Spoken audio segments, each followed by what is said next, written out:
নমস্কার, পজিটিভ বার্তার তরফ থেকে সবাইকে জানাই স্বাগত এবং শুভেচ্ছা। আমি মৌ ভট্টাচার্য আজকে আবার নতুন একটি পর্ব নিয়ে আপনাদের সামনে চলে এসেছি।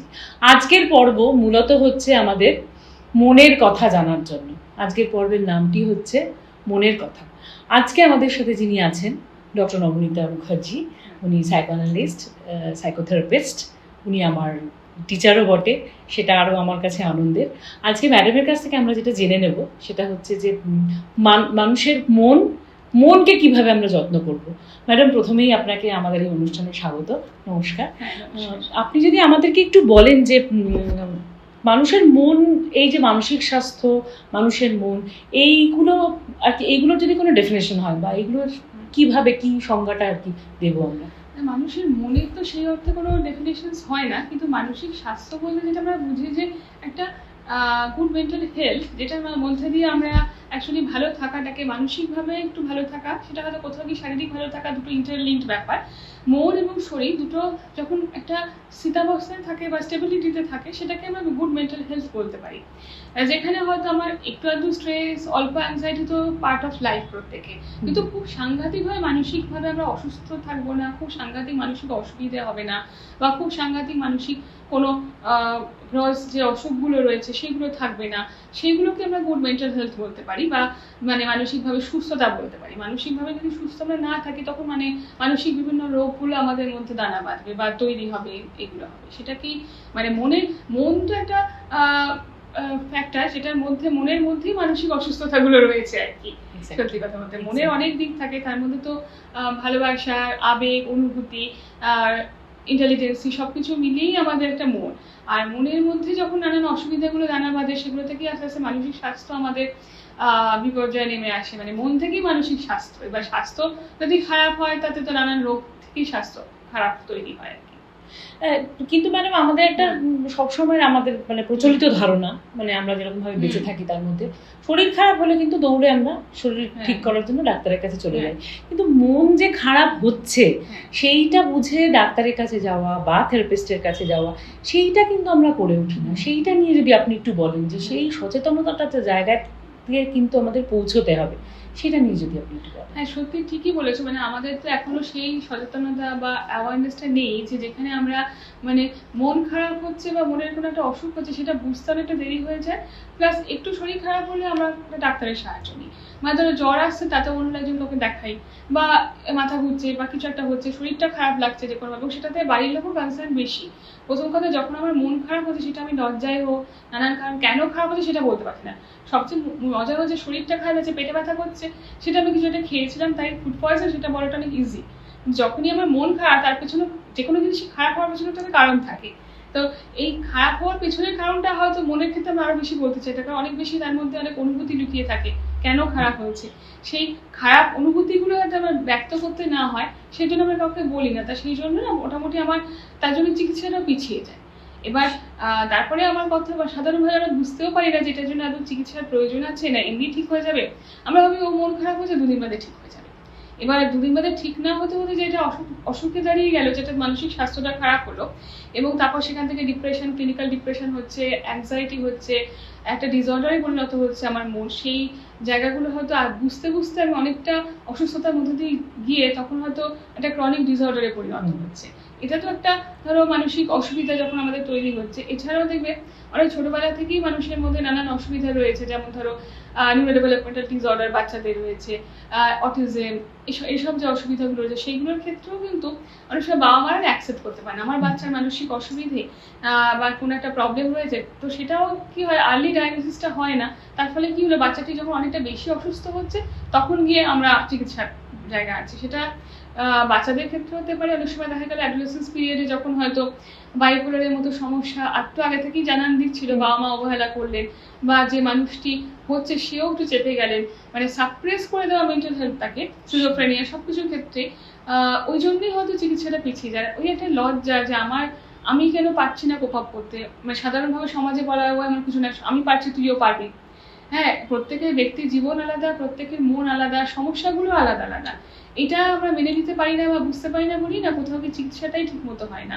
আর ওই থেরাপিস্টের কাছে যাবো বা মানসিক রোগ নিয়ে ডাক্তারের কাছে যাবো মানে তো আমি পাগল। এই যে পাগল ট্যাগলাইনটা তো আমাদের শিক্ষিত সমাজ থেকে এখনো দূরে যায়নি না, ওই জন্যই চিকিৎসাই হয় না, তাই সুস্থতাটাও ঠিক মতো আসে না, এই হচ্ছে একটা ব্যাপার। এবং অনেক শিক্ষিত মানুষ কিন্তু এই পাগল ট্যাগটা লাগিয়ে দিতে খুব পছন্দ করে, নিশ্চয়ই, যে তাহলে অনেক কিছু থেকে তো নিজেদেরকেও রেহাই দেওয়া যায়। নিশ্চয়ই। বর্তমান সময়ে আপনার কিরকম, আপনি যেহেতু হুম। পেশেন্ট দেখেন, আপনার হুম। মনে হয় কোন ধরনের মানসিক সমস্যায় বেশি মানুষ ভুগছেন, বা কোন হ্যাঁ। বয়সের মানুষ তারা বেশি মানসিক সমস্যায় ভুগছেন? এখন তো দেখো দিনকে দিন তো মানুষের মানসিক সমস্যা যেন মনে হচ্ছে ক্রমাগত বাড়ছে। মানে যদি আমরা দেখি রেগুলার ক্লিনিকে কাজ করতে করতে যেটা দেখতে পাই, মানে বিফোর কোভিডের পর কোভিড টাইম থেকেই যেন আমার মনে হচ্ছে আরো ব্যাপারটা বেড়েছে কিছু কিছু ক্ষেত্রে। সেই সময় একটা ফাইন্যান্সিয়াল ক্রাইসিস গেছে অনেকের, বাচ্চাদের সোশ্যালাইজেশন অভাব, সেগুলো থেকে কিছুটা বেড়েছে। আর এছাড়া যদি আমরা দেখি যে প্র্যাকটিক্যালি সমস্যা বলতে দেখো সব বয়সেই মানুষের সমস্যা হতে পারে, এবং পার্টিকুলার কোনো এজ নেই যে এই এজটার মধ্যে বেশি সমস্যা তৈরি হতে পারে বা কিছু তারা। তবুও আমি বলবো যে অ্যাডোলেসেন্স পিরিয়ডে সমস্যাটা যেন বাড়ার চান্স একটু বেশি, কারণ সেই সময় নানান চেঞ্জেস ছেলে মেয়েদের মধ্যে আসছে। তারপর সব মনের কথা সেই সময় তারা কাউকে খুলে বলতে পারে না, না বাবা মা না টিচার বা বন্ধু বান্ধবদের সাথে যেটা ডিসকাস হচ্ছে সেটাও সব ঠিকঠাক কথাবার্তা হচ্ছে না, কারণ সবাই তো তার সমবয়সী, তাই যাকে বলছি তার কাছ থেকে যদি আমি অ্যাডভাইস পাই সেটাও ঠিকঠাক অ্যাডভাইস হচ্ছে না। তো ওই সময়টা থেকে মানে আমি যেটা দেখেছি অ্যাডোলেসেন্স মানে ধরুন এই বিশেষ করে 9, 10, 11, 12 বা গ্র্যাজুয়েশন করছে এই সময়টার মধ্যে পড়াশোনার চাপ, রিলেশনশিপের চাপ, আর অন্যান্য অনেক বাবা মায়ের টার্গেট ফুলফিল করতে পারছি না, এই মিলিয়ে এই বাচ্চাগুলোর একটা ভীষণ মানসিক ক্রাইসিস কিন্তু তৈরি হয়, যেটা যদি সেই সময় মানে ঠিকমতোভাবে ট্রিটমেন্টের আওতায় না আনা যায়, থেরাপির আওতায় না আনা যায়, তাহলে না পরবর্তীকালে সেখান থেকে তাদের মধ্যে অনেক মানসিক রোগ জন্ম নিচ্ছে। মানে এটা এখন ধরো যারা এই 27-28 বছর বয়সী মানুষ, তারাও কিন্তু অনেক সময় বলছে আমার প্রবলেমটা শুরু হয়েছিল ম্যাডাম এই 9, 10 থেকে বা 11, 12 থেকে, বা ওই অত্যধিক বাড়ির চাপ, কেরিয়ারে কি হবে, বাবা মাকে খুশি করা, এইটা তখন তো বলতে পারিনি, তখন আমি রোজগার করতাম না, বাবা মা আমাকে থেরাপি করাতে পারেননি, মানে এফোর্ট সাপোর্ট করেননি আর কি, এফোর্ট হয়তো করতে পারতেন, সাপোর্ট করেননি। সুতরাং আজ যখন আমি চাকরি পেয়েছি এটা থেরাপি করাচ্ছি, কিন্তু ততদিনে আমার প্রবলেমটা 7-8 বছরের হয়ে গেছে। ঠিক এইখানে ম্যাডাম আমি আরেকটা প্রশ্ন জিজ্ঞেস করব, সেটা হচ্ছে যে কখন একটা মানুষ বুঝবে যে তার কিন্তু এবার মানসিকভাবে যে সহায়তার জায়গায় যাওয়া দরকার, নয় সাইকিয়াট্রিস্টের কাছে, নয় সাইকোথেরাপিস্টের কাছে থেরাপি নেওয়া দরকার।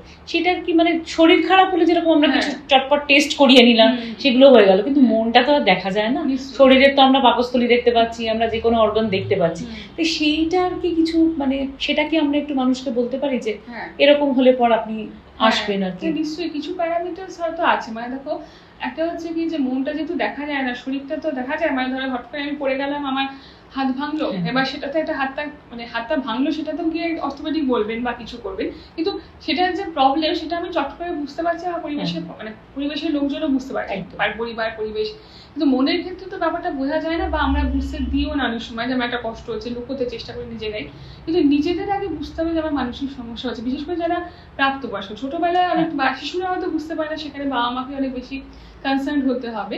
কিন্তু বড়দের ক্ষেত্রে আমি বলবো যে যদি আমি দেখি যে বেশ কিছুদিন ধরে হয়তো আমার যা প্রোডাক্টিভিটি, আমি যেটুকু কাজ করতে পারি প্রতিদিন, সেটা ঘরোয়া কাজ হতে পারে, আমার বাইরের জগতের কাজ হতে পারে, সেটা আমি ঠিকমতো করতে পারছি না, সেখানে অল্প কাজে আমি খুব স্ট্রেসড ফিল করছি, বা আমার মধ্যে ক্রমশ অ্যাংজাইটি বাড়ছে, আমি খিটখিট করছি, রেগে যাচ্ছে, অল্পতেই মেজাজ হারিয়ে ফেলছি, বা আমার মধ্যে ভীষণ একটা উইথড্রয়াল নেচার তৈরি হয়েছে, যে মানে ধরো আমার এখন কারো ফোন ধরতে ইচ্ছা করে না, অত ভালো লাগে না, মনে হয় কি হবে, মানে এটা বেড়াতে যাওয়ার কথা বললো কি হবে, আমি কি বেড়াতে গিয়ে কিছু জায়গাটা কি করবো আমার দেখি, মানে এরকম যদি এটা আমার মধ্যে চলে আসে, সবকিছু থেকে উইথড্রয়াল নেচার, ভালো লাগছে না, বা আমি আর বাঁচতেই ইচ্ছে করছে না, এই ধরনের যদি ফিচার্সগুলো আসে, বা এর পরবর্তীকালে যদি মনে হয় যে আমি আস্তে আস্তে কিছু শুনছি, আমার পেছনে কেউ দাঁড়িয়ে আছে, এরকম ধরনেরও কিছু ফিচার্স আস্তে আস্তে ফিল করতে থাকছি, মানে মনে হচ্ছে যেন একটা হ্যালুসিনেশনসের জায়গা, হ্যালুসিনেট করছি সেটা হয়তো আমি বুঝতে পারছি না, কিন্তু একটা ফিলিং যেটা নট রিয়েল ফিলিং এর মধ্যে দিয়ে আমি যাচ্ছি, বা কোথাও গিয়ে আমি নিজেই ভীষণ একটা কল্পনার জগতে নিজেকে জড়িয়ে ফেলছি, কারণ সেটা করলে আমার একটা কোথাও আরাম হচ্ছে।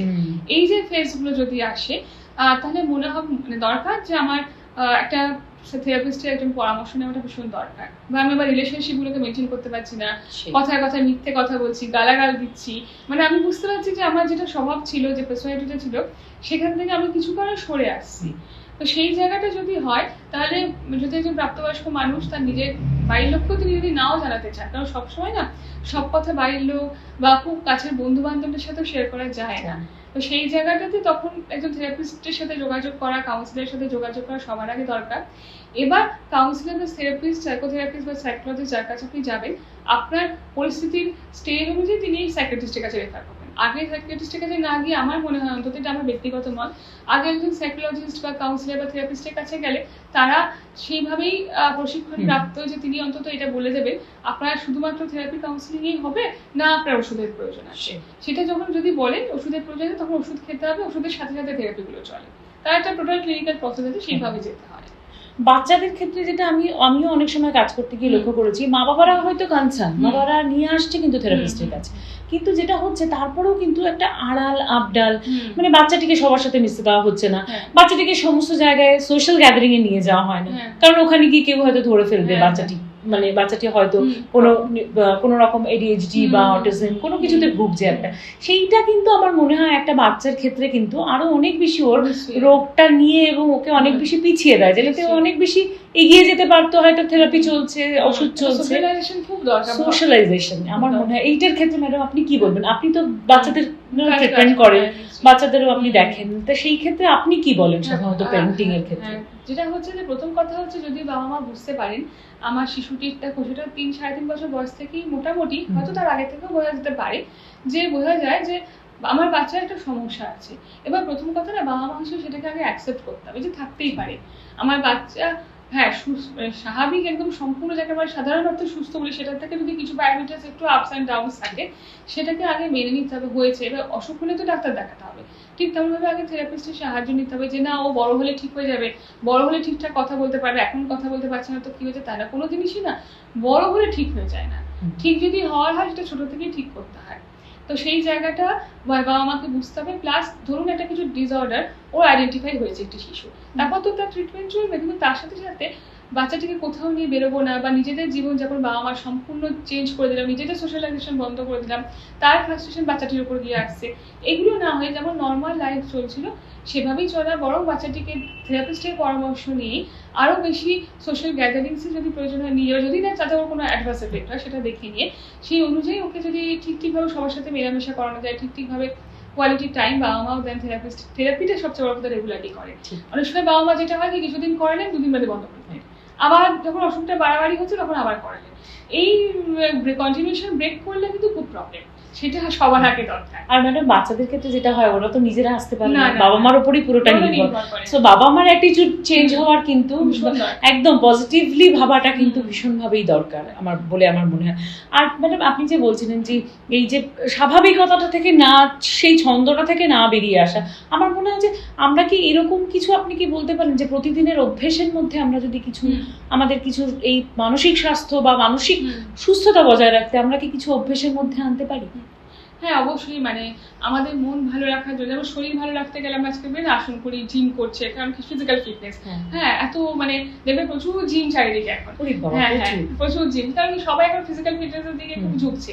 তো সেরকম ভাবে আমার মনে হয় প্রথম কথা, মন ভালো রাখতে নিজেদের যেমন একটু একটু করে কিছু কাজ করা যেতে পারে, তার সাথে সাথে আমার মনে হয় প্রত্যেকেই একটা মেন্টাল হেলথ চেক আপ খুব দরকার।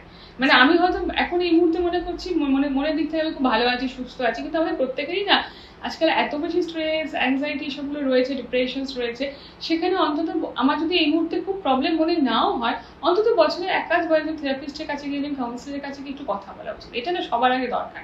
সবার প্রবলেম আছে না, তিনি হয়তো অনেকদিন সেশন দেবেন না, তার কিন্তু কিছু কথা সবসময় থাকে যেটা শেয়ার করলে আপনার একটা ক্যাটাসাইজেশন হয়, সেটা খুব দরকার, সেটা ভীষণ ইম্পর্টেন্ট। তার সাথে আমরা বলতে পারি যে নিজের হবিসগুলোকে একটু প্রায়োরিটি রাখা, নিজের একটা নিজস্ব সময় রাখা যেখানে আমি একটা পজিটিভ কাজ করব, বা পজিটিভ কিছু মানে কিছু কাজ সেগুলো নিজেদের সাথে যুক্ত রাখা, একটা পজিটিভ এনগেজমেন্ট, যেগুলো আমি ভালো গান গাইতে ভালোবাসতে পারি, কেউ নাচতে ভালোবাসেন, ছবি আঁকা, সেগুলোকে ধরে রাখা।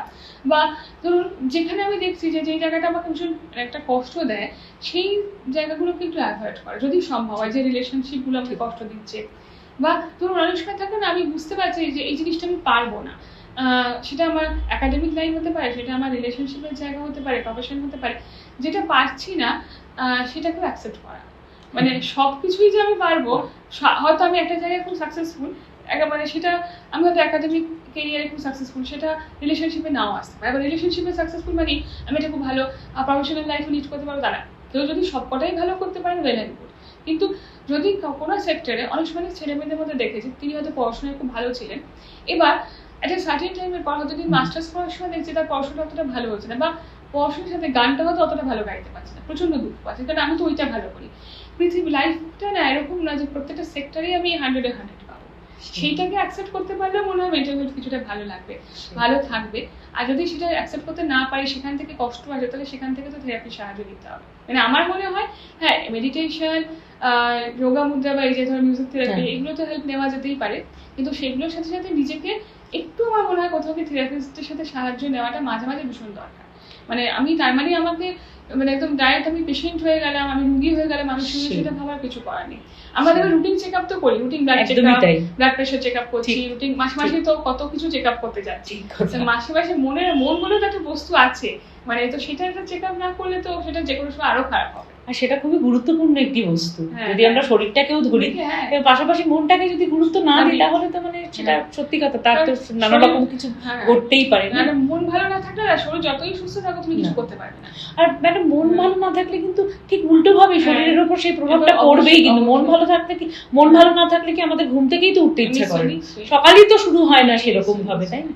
আর ম্যাডাম আপনি মানে তরুণ প্রজন্মকে কি বলবেন, এই যে ওদের এত চাপ, এত উদ্বেগ, সেইটাকে কমানোর জন্য আপনার দিক থেকে কি অ্যাডভাইস থাকবে? হ্যাঁ দেখো, যেটা আমি বলবো যে অ্যাডোলেসেন্স পিরিয়ডটা মেনলি, বা একটু মানে লেট অ্যাডোলেসেন্স পিরিয়ডটা, সেই সময় তো স্বাভাবিক এই যে বলে একটা কেরিয়ারের প্রেশার যাচ্ছে ভীষণভাবে, বাবা মার দিক থেকে বলো বা নিজেদেরও থাকে। সবসময় যে বাবা মা বা টিচারের প্রেশার দিচ্ছেন তা বলবো না, একটি ছাত্রছাত্রী তার নিজের মধ্যেও তিনি একটা প্রেশার ক্রিয়েট করছেন যে আমাকে ভালো করতে হবে। স্বাভাবিক চাকরির যা বাজার, আমি যদি এই র্যাট রেসে না থাকি, অনেক মানে পেশেন্টরা আমাকে যেটা বলেন যে কি করবো, এই র্যাট রেসে তো আমাকে থাকতেই হবে, তা নাহলে আমি কিছু করতে পারছি না। বাবা মা হয়তো বলছে বাবা তুই আর বেশি চাপ নিস না, তুই অসুস্থ হয়ে পড়ছিস। কিন্তু যেটা হচ্ছে কি যে না, যদি প্রেশারটাকে ঠিক মতো ভাবে, প্রথম কথা হচ্ছে আমি কতটা পারবো সেটাকে বুঝতে হবে। মানে কি বলতো, আমার অমুক বন্ধু অমুকটা ভালো পারলো, অমুক অঙ্কটা খুব ভালো পারছে, মানে আমাকেও পারতে হবে সেটা নাই হতে পারে। অন্য অনেক অপশন আছে কেরিয়ারে যেখান থেকে কিন্তু মানে ভালোভাবে শাইন করা যায়, সেটা কিন্তু ফ্যাক্টর হিসেবে দেখতে হবে। প্লাস ওই যে বললাম যে কিছু পজিটিভ জিনিস, মানে যখন আমার পড়াশোনার কেরিয়ারে প্রচন্ড চাপ আছে, তার মানে আমি আমার সমস্ত হবিস ছেড়ে দিলাম, খেলাধুলো ছেড়ে দিলাম, সাঁতার ছেড়ে দিলাম, গান বাজনা ছেড়ে দিলাম, সবকিছু ছেড়ে পড়তে বসছি, সেইটা করাটা ঠিক না। সেটা করলে আরো ফ্রাস্ট্রেশন আসবে। আর দ্বিতীয়ত ধরো যেখানেই আমার মনে হবে যেটা চাপ অনুভব হচ্ছে, সেটা কেরিয়ারে হতে পারে, এই সময় রিলেশনশিপ ক্রাইসিস খুব যায়, হ্যাঁ, তো সেই জায়গাগুলোতে আমার মনে হয় নিজেকে ভালো রাখার জন্য একটা কাউন্সিলিং ভীষণ দরকার। মানে এই অ্যাডোলেসেন্স পিরিয়ডটা বা তরুণ প্রজন্মের কিন্তু আমার মনে হয় কাউন্সিলিং ভীষণ দরকার। তা নাহলে আমরা কিন্তু এই ফেজটাতে ভীষণ সুইসাইডও দেখি। হ্যাঁ, ভীষণভাবে। এবং কিছুদিন আগে আমি একটা হুয়ের মানে একটা দেখছিলাম ডেটা, সেখানে তো বলছে যে সাংঘাতিক সুইসাইডাল রেট, এবং বিশেষ করে মেডিকেল প্রফেশনের ছেলে মেয়েদের মধ্যে, যেহেতু তাদের পড়ার চাপ অনেক বেশি, সেখানে তাদের কম্পিটিশন অনেক বেশি। এবং এটা আমি দেখছি তো প্রতিনিয়ত কাজ করতে গিয়ে দেখছি যে ধরুন যারা এই মেডিকেল প্রফেশনস রয়েছেন বা আইআইটি বলো বা ওনারা এরকম ধরনের বিভিন্ন জায়গায় রয়েছেন, তো সেখানে তো প্রচুর সুইসাইড ঘটছে বিভিন্ন ভালো কলেজের স্টুডেন্টদের মধ্যে দেখছি। তার কারণ হচ্ছে কি, মানে পড়াশোনা পারে না, ফাঁকিবাজ স্টুডেন্ট সে সুইসাইড করছে সেরকম কিন্তু না, ভালো ছাত্রছাত্রীও প্রচুর সুইসাইড করে। তার কারণটাই হচ্ছে চাপটা সহ্য করতে পারছে না। কারণ কি, ওই যে সারাক্ষণ আমি একটা চাপ নিয়ে চলছি, চাপটা তো রিলিজ কোনোদিন হয়নি। তো সুতরাং ওই যে আমার মনে হয় যে এই 9, 10, 11, 12 বা এই অ্যাডোলেসেন্স পিরিয়ডটা থেকে লেট অ্যাডোলেসেন্সে কাউন্সিলিং কম্পালসারি হওয়া উচিত প্রত্যেকটা মানুষের। এখন আমরা দেখুন অনেকে বলে আগে তো হতো না, আগের জীবন আজ থেকে 10 বছর 20 বছর কি 50 বছর আগের অ্যাডোলেসেন্স লাইফ আর এখনকার অ্যাডোলেসেন্স লাইফ আলাদা। সুতরাং আগে মানুষের জীবনই অন্যরকম ছিল, ভাবনা চিন্তা, চাকরির জায়গায় স্ট্রেস সবই কিন্তু অনেক কম ছিল। এখন যে স্ট্রেস ফ্যাক্টরটা বাড়ছে, রিলেশনশিপ ক্রাইসিস বাড়ছে, আজ থেকে অনেক বছর আগে রিলেশনশিপের মধ্যে এত টার্মোয়েল ছিল না। হ্যাঁ, একদম কিছু প্রবলেম ছিল না তা না, কিন্তু এতটা মানে কি বল কমপ্লিকেটেড ব্যাপারগুলো ছিল না। তো সেখান থেকে কাউন্সিলিং এন্ড থেরাপিটা তো এই বয়সে ছেলেমেয়েদের ভীষণভাবে দরকার, বা আমাদের সাপোর্ট দেওয়া দরকার। কারণ এই বয়সে তো সবাই খুব রোজগার করে না যে নিজেরটা নিজে করাবেন, তো বাবা মার সাপোর্ট করেই সেটাকে অ্যারেঞ্জ করা উচিত। প্লাস তার সাথে তার হবিসগুলোকে প্রায়োরিটি দেওয়া, বাবা মা তার বন্ধু হয়ে ওঠার চেষ্টা করা। মানে দেখো বাবা মা ওই বয়সে সবসময় বন্ধু হয়ে যেতে পারবেন না, বা তারাও খুব বন্ধু মনে করবে না। হ্যাঁ, মানে কি বলতো, যে অনেক সময় দেখেছি অনেক বাবা মা বলেন আমি তো খুব বন্ধুর মতো মেশার চেষ্টা করছি, কিন্তু মেশার চেষ্টা করলে আপনি তো বাবা মার বন্ধুত্ব থেকে সবটা বেরোতে পারেননি। আর দ্বিতীয়ত হ্যাঁ, আর সেই ছেলে মেয়েটিও যে 17-18 বছর ছেলে মেয়ে, সে তার বাবা মাকে হঠাৎ করে বন্ধু ভাবতে শুরু করতেও একটু সময় লাগে। বাবা মা এবং সন্তানের বন্ধুত্বটা না আমার মনে হয় একটু পরে আসে। হ্যাঁ, আরেকটু লেট অ্যাডোলেসেন্স বা আরেকটু 25-26 বছর বয়স থেকে, একদম 19 এর ছেলে মেয়ে আমি বন্ধু হয়ে হয়ে গেলাম। এবার কি হয় জানেন তো, বাবা মার ক্ষেত্রে আমি যেটা দেখেছি খুব মজার, বাবা মা কি করে বলে তুই, আমি তোর বন্ধু, তুই আমাকে সব মনের কথা বলে, এবার সেই যে মনের কথাটি বললো তার তখন থেকে বকতে শুরু করে, রাইট এরকম কেন করেছিস। এবার এইটা যদি হয় দুদিন বাদে সেই বন্ধু আর বন্ধু থাকছে না, বন্ধু তো থাকছে না। আবার অনেক বাচ্চাদের মেয়ে এসে বলে বাবা মার সাথে 2 মিনিট কথা বলতে বলছি তো পড়াশোনার বিষয়ে আমার সাথে বাবা মার কোনো কথা হয় না। তো এই জায়গাগুলোর জন্যই কিন্তু আমার মনে হয় যে বাবা মার উচিত যে বন্ধু না হতে পারি, একটা এমন মানুষের মানে একটা এমন মানসিকতার জায়গায় দুজনে আমরা আসবো, এমন কথোপকথনের সন্তানের সাথে আসবো যেখানে সে অন্তত প্রাণ খুলে নিঃশ্বাস নিতে পারে। সেই আমার সন্তান যেন আমার কাছে সে খুব ফ্রাস্ট্রেটেড ফিল না করে, সারাক্ষণ মনে না হয় যে একে আমার কিছু দিতে হবে, মানে আমার কেরিয়ারের প্রত্যেকটা রেজাল্ট বা আমাকে উপহার দিতে হবে, এই জায়গাটা যেন সবসময় ছেলে মেয়েদের না থাকে, বা দমবন্ধকর পরিস্থিতি যেন না হয়, বা নিজেদের রিলেশনশিপটাকে বাবা মা একটু ঠিক করতে হবে। মানে অনেক সময় দেখা যায় না সন্তান বাবা মা রিলেশনশিপ নিয়ে এত বেশি কষ্ট পাচ্ছে যেখান থেকে তার লাইফটা আরো ফ্রাস্ট্রেটেড হয়ে যাচ্ছে। এই জায়গাগুলোকেও তরুণ প্রজন্মের বাবা মা একটু খেয়াল রাখতে হবে, বা আমি এমন কোনো আচরণ, এমন কোনো অ্যাসোসিয়েশনের সাথে জড়িত নয় যেটা আমার ছেলের মধ্যে বা আমার মেয়ের মধ্যে খুব নেগেটিভ ইম্প্যাক্ট ফেলছে। বাবা মা যদি ক্লিয়ার না হয় না, সন্তানের মানসিক অসুবিধা আসাটা খুব স্বাভাবিক। এই জায়গাটা আমরা নিজেকে, আমি বলবো বাবা মা হিসেবে একটু অনেস্ট হওয়াটাও দরকার।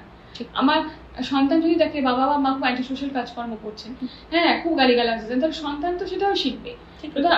বা আমারই কোনো প্রকৃত হবিস নেই, তো বাচ্চাকে আমি কি বলবো তুমি ভালো কাজ করো। যদি বাবা মাকে দেখে সারাক্ষণ মোবাইল নিয়ে অ্যাডিক্টেড, তাহলে সন্তানকে তো আপনি সেটা থেকে বার করতে পারবেন না। সুতরাং বাবা মার একটু পজিটিভ হওয়া উচিত, তাহলে দেখবেন এই তরুণ প্রজন্ম শুধু তাদের ঘরে দোষ চাপালেই হবে না, তারা সেটা দেখে আরো বেশি ইন্টারেস্ট হতে পারবে। আর কাউন্সিলিংটা, থেরাপিটা ভীষণভাবে দরকার। মানে সেখানে কাউন্সিলিং মানে রেজাল্ট ভালো হবে তা না, কিন্তু অনেক সময় বাবা হবে কাউন্সিলিং করলে প্রচুর ভালো রেজাল্ট হবে তা না। কাউন্সিলিং এর পর অনেক সময় দেখেছি যারা আমার কাছে কাউন্সিলিং করিয়েছেন, হ্যাঁ কাউন্সিলিং করার পর রেজাল্ট বেটার হয়েছে, কারণ তার মনের চাপটা রিলিজ হয়েছে। কিন্তু তার মানে কাউন্সিলিং করালে সবাই ফার্স্ট হবে তা কিন্তু নয়। এই জন্য সুতরাং তরুণ প্রজন্মের ক্ষেত্রে এটাই বলার যে নিজের মন খুলে একটা কথা বলার স্পেস থাকে, সেটা থেরাপিস্টের কাছে এসেই হোক, সেটাই হোক, কিন্তু তার সাথে সাথে বাবা মা এবং ফ্যামিলি সেটা সাপোর্ট করা, এবং বন্ধুদের সার্কেলে এমন কোনো জিনিস যেটা নিয়ে ধরো খুব কনফিউশন হচ্ছে, সেটা নিয়ে নিজেরা শুধুমাত্র সেটা সলভে না গিয়ে একজন প্রফেশনাল হেল্প নেওয়া। কারণ এখন তো দেখো যারা অ্যাডোলেসেন্স পিরিয়ডে তারা অনেক কিছু জানে, অনেক দেখে, সুতরাং তারাও প্রত্যেকেই অনেক ইনফরমেশন পায়। সুতরাং আমার যদি মনে হয় আমি একটা শিক্ষিত ছেলে বা মেয়ে পড়াশোনা করছি, সেই প্রিভিলেজ সোসাইটি থেকেই বিলং করছি যেখানে আমার বাবা মা একটা দামি ফোন কিনে দিচ্ছেন সবকে, তাহলে তারা তো একটা কাউন্সিলিং নিশ্চয়ই এফোর্ড করতে পারবে, ঠিক আছে। তো সেই জায়গাটা থেকে আমার মনে হয় নিজেরা বন্ধুদের মধ্যে শুধুমাত্র সেইগুলোকে শেয়ার না করে একটা প্রফেশনাল হেল্প নিলে আমার মনে হয় প্রবলেমগুলো অনেক বেশি তাড়াতাড়ি তাদের সলভ। আর ম্যাডাম এই যে সোসাইটির মধ্যে এই যে একটা এই পাগল ট্যাগ দিয়ে দেওয়া বা এই নানা রকম কুসংস্কার মানসিক স্বাস্থ্য নিয়ে বা মানসিক রোগ নিয়ে, সেটা নিয়ে আপনি কি বলবেন? সেটা কিন্তু মানে এতদিন বাদে 2025-এ যেখানে টেকনোলজির এইরকম বুম, আমরা এত কিছু মোবাইল রেকর্ড সমস্ত কিছু আমাদের এত উন্নত, কিন্তু তারপরেও কিন্তু আমাদের মানসিক স্বাস্থ্যের কথা বা মানসিক রোগের কথা যখন বলবো, অনেকে কিন্তু সেই কারণেই কিন্তু সাইকিয়াট্রিস্টের কাছে পৌঁছতে চায় না বা সাইকোলজিস্টের কাছে যেতে চায় না, কারণ জানে সে বুলি হবে, জানে এই কথাটা বললেই কিন্তু তাকে কোনো না কোনো ভাবে পাড়ায়, বন্ধুদের মাঝখানে, বাড়িতে, সমস্ত জায়গায় কিন্তু, আর যদি একবার যায় তখনও কিন্তু বুলি হতে হয় অনেক সোশ্যাল গ্যাদারিং এ, ও তুই আজকাল সাইকিয়াট্রিস্টের কাছে যাচ্ছিস, বা তুই তো বেশ পাগলই আর কি, এরকম একটা, সেইটা নিয়ে একটু বলুন। এইটা থেকে একটা কথা আমি জাস্ট যোগ করবো, যে আমরা আমাদের ইনস্টিটিউশন থেকেও না অনেক সময় বিভিন্ন মেন্টাল হেলথ ক্যাম্প করি, ঠিক আছে। মজার ব্যাপার যে তুমি দেখবে অনেক জায়গায় ফিজিক্যাল হেলথ ক্যাম্প হয়, ডাক্তার বসছেন চোখের জন্য, দাঁতের জন্য বা অন্যান্য শারীরিক অসুবিধার জন্য প্রচুর ভিড় হয়। তুমি একটা ফ্রি মেন্টাল হেলথ ক্যাম্প করে দেখো, মানুষ আসে না। কারণ কি, আমি ওখানে গেলে আমার সুগার অমুক লিপিড প্রোফাইল চেক আপ হচ্ছে কোথাও, আমি প্রচুর লাইন, প্রচুর মানুষ আসছে, ফ্রিতে হেলথ চেক আপ হচ্ছে, কিন্তু ফ্রিতে মেন্টাল হেলথ চেক আপ তুমি ডেকে লোক পাবে না, কারণ ওইখানে যাওয়ার তো তুই পাগল, ও তার মানে তো কোনো একটা সমস্যা আছে। মানে আমরা অনেকবার মেন্টাল হেলথ ক্যাম্প করেছি, করার চেষ্টাও করি, আমাদের ছাত্রছাত্রীদের নিয়ে অনেক সময় করেছি, সেটা বিভিন্ন গ্রামেও করেছি, শহরে কলকাতার মধ্যেও করেছি। মানে ফ্রিতে কাউন্সিলিং হচ্ছে, থেরাপি হচ্ছে বললেও মানুষ আসেন না, কারণ তার মানে আমি তো আইডেন্টিফাই হয়ে যাবে আমার প্রবলেম আছে ক্যাম্পে গেলে। কিন্তু আমি যদি কোনো একটা হেলথ ক্যাম্প হচ্ছে যাই, চোখের ডাক্তার আসছে, তো কিছু অসুবিধা নেই, তো গর্বের সাথে যাচ্ছি। রক্তদান শিবির নিশ্চয়ই সবকটা জিনিসেরই প্রয়োজন আছে, কিন্তু রক্তদান শিবিরে যাচ্ছি বা চোখ দেখাতে যাচ্ছি, দাঁত দেখাতে যাচ্ছি, সেখানে লিপিড প্রোফাইল চেক হচ্ছে ফ্রিতে, প্রচুর ঘুরে ছবি তুলে সোশ্যাল মিডিয়ায় দিচ্ছি। কিন্তু যেই মেন্টাল হেলথ চেক আপটা যদি কেউ জানো মানে অশ্বিন কালের দিকে দেখবেন না বাবা ম্যাডাম ছবি দেবেন না কিন্তু তাহলেই সর্বনাশ, এগুলো তো মাথায় গন্ডগোল হয়েছে। এই যে ট্যাগলাইন আমাদের পাগল হয়ে গেছি, আসলে দেখুন পাগল বলে অ্যাকচুয়ালি তো কিছু হয় না, সবটাই এটা মনের বিভিন্ন স্মৃতি বা স্টেজের উপর ডিপেন্ড করে। কিন্তু মনটা খারাপ হয়েছে বা কিছু হয়েছে তার জন্য আমাকে একটা হেল্প নিতে হচ্ছে, এটা না সাধারণভাবে এখনো আমাদের শিক্ষিতভাবেই যারা আমরা সোকাল শিক্ষা মনে করি শিক্ষিত হয়েছে, ডিগ্রি আছে, সেইখানেই ব্যাপারটা অ্যাকসেপ্টেড হয়নি। তো সেই জায়গায় আমি বলবো যে যতটা অ্যাওয়ারনেস তৈরি করা যায় নিজেদের মধ্যে, যে ঠিক আছে চেষ্টা করি যাই বা আমি যাচ্ছি সেটা বলা, মানে আমার মনে হয় 1 by 1 শুরু করে তবেই হবে। আমি অনেক সময় দেখেছি যে যারা আমাকে দেখাতে আসেন তারা বলেন ফ্ল্যাটের অমুকে যাচ্ছিলাম, ফ্ল্যাটের লোকগুলো কোথায় যাচ্ছে, আমি বলছি চোখ দেখাতে যাচ্ছি। তার কারণ হচ্ছে বলতে লজ্জা পাচ্ছে। এটা যেদিন কাটবে, যে আমার যেমন দাঁত দেখাতে যাই চোখ দেখাতে যাই মনের জন্য চিকিৎসা করে, এটা না হলে হবে না, কারণ অনেক কুসংস্কার এটার সাথে জড়িত রয়েছে। কেউ ভাববে আগের কর্মফল, কেউ বলে হয়তো আমাকে কেউ কিছু টুকটাক করেছে, মানে খুব বিচ্ছিরি ব্যাপার, মানে ও শিক্ষিত মানুষ এটাতে বিশ্বাস করে। পাগল হয়েছি তার কারণ হচ্ছে আমার কোথায় কেউ কোনো ক্ষতি করে দিচ্ছে, কেউ কোনো ব্ল্যাক ম্যাজিক করেছে, কেউ কিছু করেছে। হ্যাঁ, এই যে ব্যাপার এইগুলো থেকেও আমাদের বেরোতে হবে। তো এটা একটা অসুস্থতা, এটার সাথে না অন্য কিছু জড়িত না। মানে যেমন আপনার চোখের সমস্যা, কানের সমস্যা হলেও সেটা আপনার কেউ কিছু করে দিয়েছে বলে হওয়ার দরকার নেই, ঠিক তেমনই মানসিক রোগটা একটা রোগ, সেটাকে রোগ হিসেবে দেখে চিকিৎসা করালেই ব্যাপারটা থেকে আপনি নিশ্চিত হয়। এই অতিরিক্ত ভাবতে গেলেই না আরো ডিসঅর্ডার তৈরি হয়। ম্যাডামকে অসংখ্য ধন্যবাদ। আমরা পজিটিভ বার্তার তরফ থেকে আজকে ম্যাডামের সাথে কথা বললাম এবং আজকের বিষয়টা আমাদের চমৎকার ছিল যে মনের কিভাবে আমরা যত্ন নেব। ম্যাডাম সুন্দর করে আমাদেরকে বুঝিয়ে দিলেন যে এটা কিন্তু আমাদেরকে আসলে অসুখ হিসেবেই দেখতে হবে, যেরকম অন্যান্য শারীরিক অসুখ হয় সেরকম মনের অসুখ, এবং সেই জন্য আমাদের ডাক্তারের কাছে যেতে হবে, দরকার পড়লে থেরাপি নিতে হবে, এবং এগুলো কিন্তু কতগুলো স্টেপ বাই স্টেপে হয়, সেগুলোকে কিন্তু ফলো করতে হবে, এবং মাঝখানে কিন্তু এই থেরাপি নিতে নিতে থামিয়ে দিলে চলবে না, সেগুলোর মধ্যে কিন্তু যেগুলো যা ইনস্ট্রাকশন সেরকম অনুযায়ী করতে হবে। সবাইকে অনেক শুভেচ্ছা, ভালোবাসা, ভালো থাকবেন, সুস্থ থাকবেন, মনের যত্ন নেবেন, be positive, think positive. Thank you.